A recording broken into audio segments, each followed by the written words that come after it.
Вот в этом году приобрели линию для формирования цветов. В этом тепличном хозяйстве круглый год царит дух праздника. Все потому, что оно буквально усыпано цветами. Здесь выращивают голландские тюльпаны. Срезаем в такой стадии, чтобы они не раскрывались. И не очень такие окрашенные. В холодильнике они стоят, потому что не окрашивают, и бетон растет. У каждого растения есть свои капризы.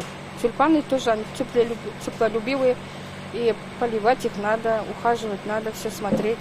Получается даже не клумбы, а вот такие целые плантации. Почти 5 миллионов цветов в этом хозяйстве выращивают в год. Выращивают и реализовывают. Договора составляем с мая, с июня месяца. То есть, когда покупаем луковицу, в основном мы реализуем их в Казань, потом уже Москва, Ижевск, Сызрань, Самара. Таких активных людей не один и не два. Десятки опасовцев работают на себя. По свежим данным, представленным в районе, за год число опасовцев, начавших собственное дело, стало больше на четверть. Кто-то открывает собственное производство, кто-то ходит в пищевую промышленность. Пекут хлеб, готовят выпечку. Кондитер зарабатывает у нас в зависимости от тоннажа, сколько они делают выработку, но это где-то 18-20 тысяч.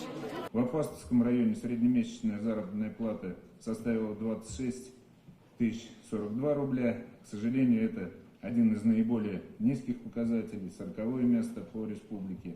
Вместе с тем, даже такой доход имеет не каждый работающий.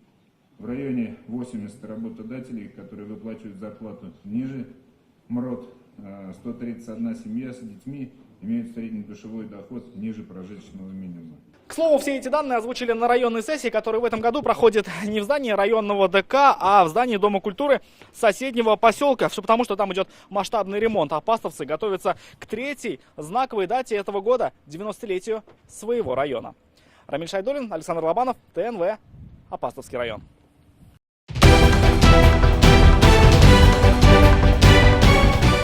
Все новости дня, выпуски программы «Новости Татарстана», программы и фильмы на сайте tnv.ru и на YouTube-канале ТНВ.